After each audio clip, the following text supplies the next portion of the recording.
Hello दोस्तों, स्वागत है आपका हमारे यूट्यूब चैनल याहू बाबा पे। ये हमारा पाइथन कोर्स से रिलेटेड 64 ट्यूटोरियल है और पाइथन ऊप से रिलेटेड थर्ड ट्यूटोरियल है। और इस वीडियो कोर्स के अंदर हम सीखने वाले हैं डिस्ट्रक्टर फंक्शन।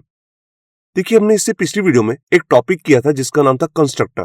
कंस्ट्रक्टर में हमने देखा जो हमारी क्लास होती है, जब भी हम इसका एक ऑब्जेक्ट बनाते हैं तो एक फंक्शन अपने आप चल सकता है जिसको हम कहते हैं कंस्ट्रक्टर फंक्शन। इसको बनाने के लिए हम लिखते हैं def underscore underscore init underscore underscore और उसके अंदर सिर्फ सेल्फ पास करते हैं। और यहाँ पर हम कोई भी अपना कोड कर सकते हैं जो हम बिल्कुल स्टार्टिंग में चलाना चाहते हैं। तो देखिए, जैसे मैंने इस क्लास का ऑब्जेक्ट बनाया तो ये फंक्शन ऑटोमेटिकली उसी टाइम पे चल जाएगा। अब बिल्कुल इसी की तरह हमारे पास एक डिस्ट्रक्टर फंक्शन भी आता है जिसकी हेल्प से हमने जो भी ये ऑब्जेक्ट क्रिएट किया इस क्लास का, जब भी इसकी टोटल वर्किंग खत्म हो जाती है तो हम चाहते हैं कि ऑब्जेक्ट डिलीट हो जाए। इसके लिए आता है हमारे पास डिस्ट्रक्टर फंक्शन। उसके लिए हम लिखते हैं def underscore underscore del. Del का मतलब होता है यहाँ पे डिलीट करना और यहाँ पर दोबारा से अंडरस्कोर अंडरस्कोर। जैसे हम ये फंक्शन चलाते हैं तो ऑटोमेटिकली ये फंक्शन क्या करता है, ये हमारे ऑब्जेक्ट को टोटली डिस्ट्रॉय कर देता है। इसके अंदर हम कोई और दूसरा कोड करना चाहें, जैसे मैंने यहाँ पर मैसेज प्लेस कर दिए, ये टोटली हमारे पे डिपेंड करता है कि हम इसके अंदर क्या करना चाहते हैं। तो एक बार मैं इसका पूरा जो लाइफ साइकिल है एक बार आपको समझाता हूँ। देखिए, जैसे ही सबसे पहले हम यहाँ पर ऑब्जेक्ट क्रिएट करते हैं तो जैसे ऑब्जेक्ट क्रिएट करेंगे तो हमारा इनिट फंक्शन जो है, मतलब कि कंस्ट्रक्टर फंक्शन, ये अपने आप रन हो जाता है। जैसे ही हम ऑब्जेक्ट क्रिएट करेंगे तो इनिट फंक्शन अपने आप चल जाएगा। उसके बाद जो भी हमारा ऑब्जेक्ट से रिलेटेड वर्क है वो हम सारा करते हैं। यहाँ पर क्या हमारे को उसके अंदर वैल्यू स्टोर करनी है या उसकी हेल्प से कोई क्लास का मेथड यूज करना है। अब अगर हमने यहाँ पर क्लास के अंदर डेल फंक्शन यहाँ पे यूज किया हुआ है तो यहाँ पर जो पाइथन है वो खुद से चेक करता है क्या हमारे जो ये ऑब्जेक्ट हमने क्रिएट किया था सबसे पहले, इसकी वर्किंग खत्म हो गई है कि नहीं।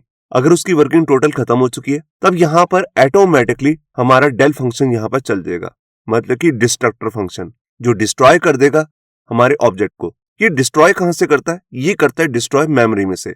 देखिए, जब भी हम किसी क्लास का ऑब्जेक्ट बनाते हैं तो वो हमारी मेमोरी के अंदर स्टोर हो जाता है, टेम्परेरी मेमोरी के अंदर, जैसे रैम और रोम में। और जब तक उसकी टोटल वर्किंग खत्म नहीं हो जाती, मतलब कि जब तक प्रोजेक्ट चल रहा है, तो वो हमारी मेमोरी के अंदर ही रिटेन रहता है। तो हम चाहते हैं अगर उसकी वर्किंग खत्म हो चुकी है तो हमारी मेमोरी को रिलीज कर दे। उसी के लिए हम यहाँ पर ये डिस्ट्रक्टर फंक्शन चलाते हैं जिससे जो हमारा ऑब्जेक्ट है वो टोटल फाइनलाइज हो जाता है, मतलब कि खत्म हो जाता है। तो यहाँ पे आपको समझ में आएगा कि यहाँ पर डिस्ट्रक्टर फंक्शन काम कैसे करता है। अब इसके बाद मैं आपको बताता हूँ कि जो ये कंस्ट्रक्टर फंक्शन है और डिस्ट्रक्टर फंक्शन है, इन दोनों में बेसिक डिफरेंस क्या होते हैं। देखिए, अगर हम यहाँ पर इन दोनों को कंपेयर कर रहे हैं तो सबसे पहले तो इनको लिखने का तरीका अलग होता है। कंस्ट्रक्टर के लिए आता है इनिट फंक्शन और यहाँ पर आता है डेल फंक्शन। इसके बाद अगर इसे कंपेयर करें तो यहाँ पर ये क्या करता है, ये इनिशियलाइज करता है ऑब्जेक्ट को। जो हमारा कंस्ट्रक्टर फंक्शन होता है, मतलब कि ऑब्जेक्ट से रिलेटेड जो भी हम यहाँ पर प्रॉपर्टी यूज कर रहे हैं क्लास के अंदर, उनकी वैल्यू को हम यहाँ पर असाइन कर सकते हैं, जैसे कि हम पिछली वीडियो में देख चुके हैं। मगर ये जो हमारा डिस्ट्रक्टर फंक्शन होता है ये यहाँ पर फाइनलाइज करता है ऑब्जेक्ट को। यहाँ पे हमने इसे स्टार्ट किया था, यहाँ पर हम इसे फाइनलाइज कर रहे हैं, मतलब कि इसका सारा काम क्लीन अप कर रहे हैं। अगर थर्ड कंपेयर देखें तो यहाँ पर इसको बिल्कुल स्टार्टिंग में यूज किया जाता है। जैसे ही हम क्लास का ऑब्जेक्ट बनाएंगे तो ये अपने आप इनिशियलाइज हो जाता है और इसका यूज हम तब करते हैं, मतलब कि इसे कॉल तब करेंगे जब हमारे ऑब्जेक्ट का सारा काम खत्म हो चुका है। जो हमारे कंस्ट्रक्टर होते हैं इसको हम कॉमनली यूज करते रहते हैं, मतलब कि हर प्रोजेक्ट में लगभग यूज हो ही जाता है। मगर डिस्ट्रक्टर फंक्शन का इतना यूज नहीं होता है, रेयरली यूज करते हैं हम इसे। यहाँ पे एक मेन डिफरेंस और निकल के आता है कि कंस्ट्रक्टर के अंदर हम पैरामीटर पास कर सकते हैं, जैसे कि मैंने आपको पिछली वीडियो में करके भी दिखाया था। मगर डिस्ट्रक्टर के अंदर हम सिर्फ सेल्फ ही लिखते हैं, इसके अंदर एक्स्ट्रा पैरामीटर हम पास नहीं करते हैं। अब अगर लास्ट यहाँ पर कंपैरिजन की बात की जाए तो इसको हम प्रिडिक्ट कर सकते हैं कि इसकी स्टार्टिंग कब होगी। जैसे ही हम क्लास का ऑब्जेक्ट बनाएंगे तो इमीडिएटली स्टार्ट हो जाएगा। मगर यहाँ पर डिस्ट्रक्टर का हम एग्जीक्यूशन टाइमिंग है उसको यहाँ पर पता नहीं लगा सकते, क्योंकि ये फंक्शन अपने आप ही कॉल होता है और अपने आप ही चेक करता है कि ऑब्जेक्ट का यहाँ पे काम खत्म हुआ है कि नहीं। अगर उसका काम खत्म हो चुका है तो ये यहाँ पर अपने आप एग्जीक्यूट करता है। तो ये शुरू करते हैं प्रैक्टिकल और देखते हैं कि हम डिस्ट्रक्टर फंक्शन को रियल लाइफ में कैसे यूज कर सकते हैं। तो यहाँ पर देखिए, मैंने अपना एडिटर ओपन कर लिया जिसका नाम है VS कोड और यहाँ आकर सबसे पहले मैंने एक पाइथन की फाइल बनाई है destructor.py। अब यहाँ पर आकर सबसे पहले मैं क्या करता हूँ, एक क्लास बनाता हूँ जिसके अंदर मैं कंस्ट्रक्टर को भी यूज करने वाला हूँ और डिस्ट्रक्टर को भी। तो क्लास का नाम रहेगा यहाँ पर स्टूडेंट। ये देखिए, सबसे पहले मैं यहाँ पर कंस्ट्रक्टर फंक्शन बनाया इनिट नाम से और इसमें ले लिया सेल्फ।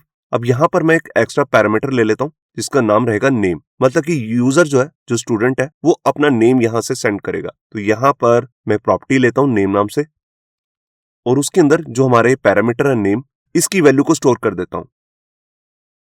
ये देखिए, अब जैसे ही हमारे फंक्शन चलेगा, जब भी हम इस क्लास का ऑब्जेक्ट बनाएंगे तो ये अपने आप रन हो जाएगा और यहां पर हमारे को एक मैसेज मिलेगा ऑब्जेक्ट क्रिएटेड। अब बिल्कुल इसी तरह से मैं इसी को कॉपी कर लेता हूं और डिस्ट्रक्टर फंक्शन क्रिएट करता हूं। ये देखिए, ये हमारा बन गया डिस्ट्रक्टर फंक्शन। ये तब रन होगा जब हमारे जो क्लास का हम ऑब्जेक्ट बनाएंगे उसकी टोटल वर्किंग खत्म हो जाएगी, तो ये अपने आप से चल जाता है और वो उस ऑब्जेक्ट को ही मेमोरी से रिमूव कर देता है। अब हम क्या करते हैं, इस क्लास का सबसे पहले एक ऑब्जेक्ट बनाते हैं। तो मैं यहाँ पर स्टूडेंट नाम से एक ऑब्जेक्ट बना रहा हूं। ये देखिए, यहाँ पर मैंने स्टूडेंट नाम से एक ऑब्जेक्ट बनाया जो किस क्लास का ऑब्जेक्ट है, स्टूडेंट्स क्लास का। मतलब कि यहाँ पर एस कैपिटल है, आप देख रहे हैं ऊपर भी। अब जैसे ही मैंने ऑब्जेक्ट बनाया तो ये फंक्शन अपने आप रन हो चुका है। अब मान लीजिए मैं कोई और कोड करना चाहता हूं तो मैं यहां पर कर लेता हूं। ये देखिए, जैसे मैंने यहां पर जस्ट एक मैसेज प्रिंट कर दिया, प्रोग्राम कंटिन्यूस। अब ये होगा कैसे, देखिए जैसे मैंने ऑब्जेक्ट बनाया सबसे पहले ये हमारा इनिट फंक्शन अपने आप कॉल हो जाएगा और हमारे पास ये मैसेज भी आ जाएगा ऑब्जेक्ट क्रिएटेड। उसके बाद हमारी ये स्टेटमेंट प्रिंट होगी। उसके बाद पाइथन चेक करेगा कि ऑब्जेक्ट का काम खत्म हो चुका है, इसके बाद कुछ भी नहीं हो रहा, तो ऑटोमेटिकली ये डेल फंक्शन जो है हमारा, मतलब कि डिस्ट्रक्टर फंक्शन, ये अपने आप कॉल हो जाएगा। तो इस कोड को मैं यहाँ पर एग्जीक्यूट करता हूँ। यहाँ पर एक एरर आ रही है। एक्चुअल में क्या है, हमने यहाँ पर एक पैरामीटर लिया था नेम नाम से, तो यहाँ पर हमने उसकी वैल्यू सेट नहीं की है। तो देखिए, जैसे मैं यहाँ पर अपना ही नेम डाल देता हूँ, संचित। तो स्क्रीन को क्लियर करता हूँ और दोबारा से चेक कराता हूँ। ये देखिए, तो देखिए सबसे पहले जब हमने ये ऑब्जेक्ट बनाया तो हमारे पास ये इनिट फंक्शन चला और ये मैसेज आ गया ऑब्जेक्ट क्रिएटेड।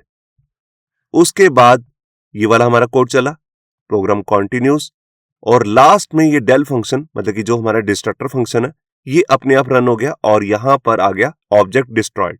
तो आपको यहां पे समझ में आ रहा होगा कि पाइथन ये चेक करता है कि जब ये ऑब्जेक्ट का सारा काम खत्म हो चुका है, अब इसकी कोई जरूरत नहीं है, तो इसको डिस्ट्रॉय कर देता है डिस्ट्रक्टर फंक्शन।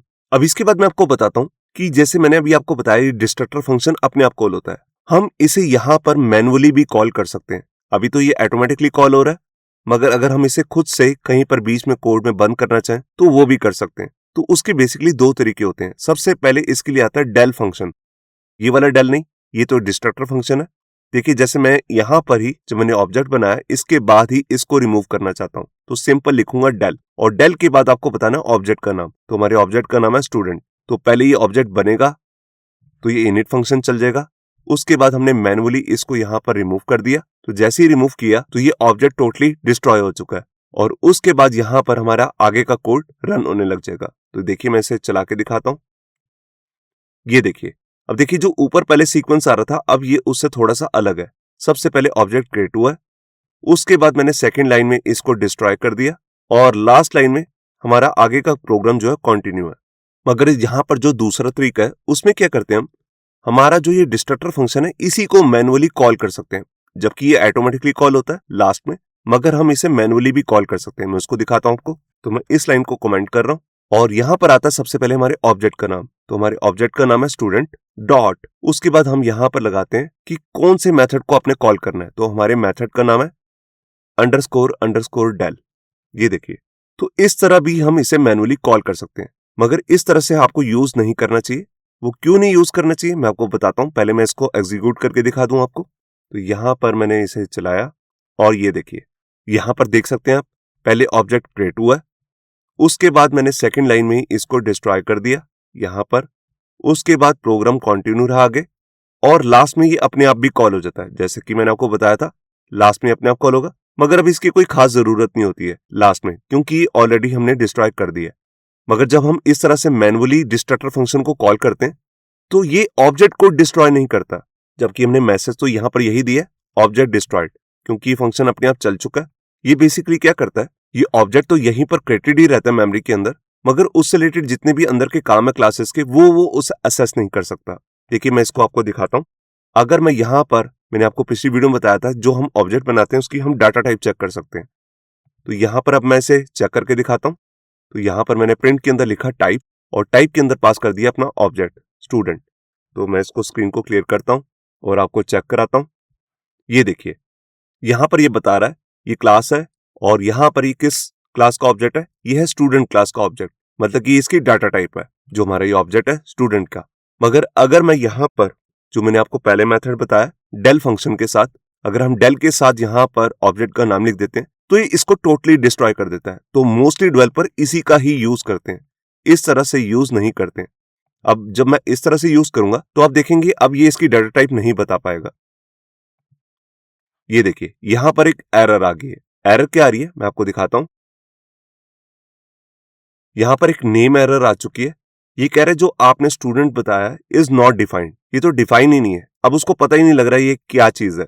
तो यहां से आपको क्लियर हो रहा होगा कि अगर आपने टोटल किसी ऑब्जेक्ट को डिस्ट्रॉय करना है मैनुअली तो आप यहां पर डेल फंक्शन के साथ ऑब्जेक्ट का नाम दे सकते हैं। तो यहां पे आपको क्लियर हो गया होगा इन दोनों में मेन डिफरेंस क्या है। इसका यूज हम मैनुअली करते हैं जब हमने ऑब्जेक्ट को डिस्ट्रॉय करना हो, और ये टोटल उस ऑब्जेक्ट को और उसके रेफरेंस को पूरे को रिमूव कर देता है। मगर जो हमारा ये डिस्ट्रक्टर फंक्शन है ये ऑटोमेटिकली कॉल होता है जब पूरा इस ऑब्जेक्ट का लाइफ साइकिल खत्म हो जाता है, मतलब कि उसकी टोटल वर्किंग खत्म हो जाती है, तो ये अपने आप कॉल हो जाता है और उस ऑब्जेक्ट को लास्ट में डिस्ट्रॉय करता है। लास्ट में जाते हुए मैं आपको एक चीज और बताना चाहता हूं। देखिए जैसे हमने ये कंस्ट्रक्टर फंक्शन बनाया, इसके अंदर हम इस तरह से पैरामीटर ले सकते हैं, मगर इस तरह से हम जो हमारा ये डिस्ट्रक्टर फंक्शन होता है इसके अंदर कोई पैरामीटर नहीं पास कर सकते। जैसे मैं यहां पर नेम लेना चाहूं तो ये बिल्कुल गलत है, हम ऐसा नहीं ले सकते क्योंकि ये अपने आप ही कॉल होता है और इसके अंदर हम कोई वैल्यू सेंड नहीं कर सकते। इसके अंदर सिर्फ हमें एक ही चीज पैरामीटर लेना होता है जिसको हम कहते हैं सेल्फ। तो ये था हमारे इस वीडियो का कोड जिसके अंदर हमने देखा कि डिस्ट्रक्टर फंक्शन कैसे काम करता है। तो जो भी इस वीडियो का कोड है ये सब कुछ मिल जाएगा आपको हमारे गिटहब के अकाउंट से, जिसका लिंक भी नीचे डिस्क्रिप्शन में है। होप सो आपको हमारा ये वीडियो ट्यूटोरियल अच्छा लगा होगा। अगर अच्छा लगा है तो वीडियो को प्लीज लाइक करना मत भूलिए। अगर आप ऐसी रेगुलर अपडेट्स चाहते हैं तो हमारे चैनल याहू बाबा को सब्सक्राइब करना मत भूलिए।